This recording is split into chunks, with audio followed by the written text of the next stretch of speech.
Hi everyone, this is Subbu. ఈరోజు మన వీడియోలో మనం ఆల్రెడీ బ్యాక్ ఎండ్లో డేటాబేస్తో ఎలా కనెక్ట్ అవ్వాలో చూసాము. ఇప్పుడు మనం బ్యాక్ ఎండ్ డిప్లాయ్ చేసిన తర్వాత గిటబ్లోకి అది రెండర్లోకి ఎలా డిప్లాయ్ చేయాలో చూద్దాం అనమాట. మనం ఆల్రెడీ గిటబ్లోకి మన బ్యాక్ ఎండ్ అనేది డిప్లాయ్ చేసుకుంటాము.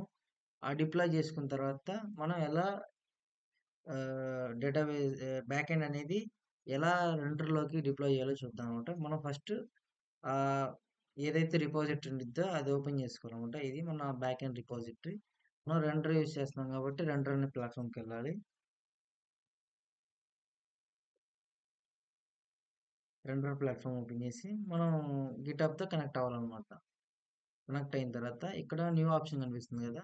ఈ న్యూ ఆప్షన్‌కెళ్ళి స్టాటిక్ సైట్ కాదనమాట. స్టాటిక్ సైట్స్ ఏందంటే ఫ్రంట్ ఎండ్‌కి యూజ్ చేస్తాము. మనం వెబ్ సర్వీసెస్ క్రియేట్ చేయాలి. వెబ్ సర్వీసెస్‌కెళ్ళి ఇక్కడ మనకి కావాల్సిన ప్రాజెక్ట్ ఏందంటే ఫైల్స్ సర్వర్. ఈ పాండా ఫైల్స్ అనే సర్వర్‌ని మనం యూజ్ చేస్తున్నాం అనమాట. అందుకని ఫైల్ సర్వర్ యూజ్ చేస్తాము. ఇంక జస్ట్ మనం మనకు కావాలంటే మన నేమ్ అనేది మార్చుకోవచ్చు.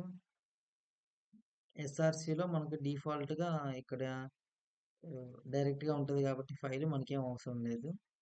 మనము ఎప్పుడైతే జాంగోలో చేస్తామో అప్పుడు మార్చాలనమాట. అది మనం నెక్స్ట్ వీడియోలో చూపిస్తాననమాట. జాంగోతో ఎలా చేయాలని. ఇదేందంటే నోడ్ అండ్ ఎక్స్‌ప్రెస్ జేఎస్‌కి మనం ఫ్రీ టైర్ తీసుకోవాలి. Free version. ఎన్విరాన్మెంటల్ వేరియబుల్స్ ఏమైనా ఉంటే యాడ్ చేసుకొని just deploy the web server అని కొడితే వస్తుందన్నమాట.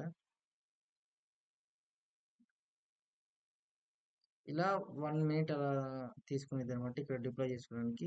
ఇక్కడ మొత్తం మన అప్లికేషన్ అనేది ఎలా బ్యాక్ ఎండ్ మొత్తం ప్యాకేజెస్ అన్నీ డౌన్లోడ్ చేసి రన్ చేస్తుంది అనమాట. ఒక 1 మినిట్‌లో మొత్తం రన్ అయిపోయి యూఆర్ఎల్ అనేది జనరేట్ చేస్తది. ఇలా మన దగ్గర ఉన్న ప్యాకేజెస్ అయన్నీ ఇన్‌స్టాల్ అవుతాయన్నమాట. ఇంకా మనం చూపించినట్టు. డిప్లాయ్‌మెంట్ గాని బిల్డ్ అయిపోయింది. మన ప్రాజెక్ట్ అనేది బిల్డ్ అయిపోయింది. అండ్ ఇప్పుడు డిప్లాయ్‌మెంట్ జరుగుతుందన్నమాట. డిప్లాయ్‌మెంట్ గాని అయిపోయింది. అండ్ ఇప్పుడు మన పేజ్ అనేది రన్ అవుతుంది. పోర్ట్ నెంబర్ ఏందంటే 10,000లో రన్ అవుతుంది.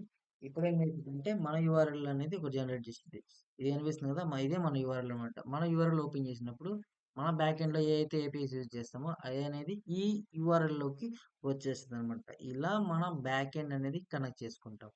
దీని తర్వాత దీన్ని తీసుకెళ్ళి మనం ఫ్రంట్ ఎండ్‌లో పెట్టి ఎలా డిప్లాయ్ చేయాలో చూద్దామన్నమాట. Thank you.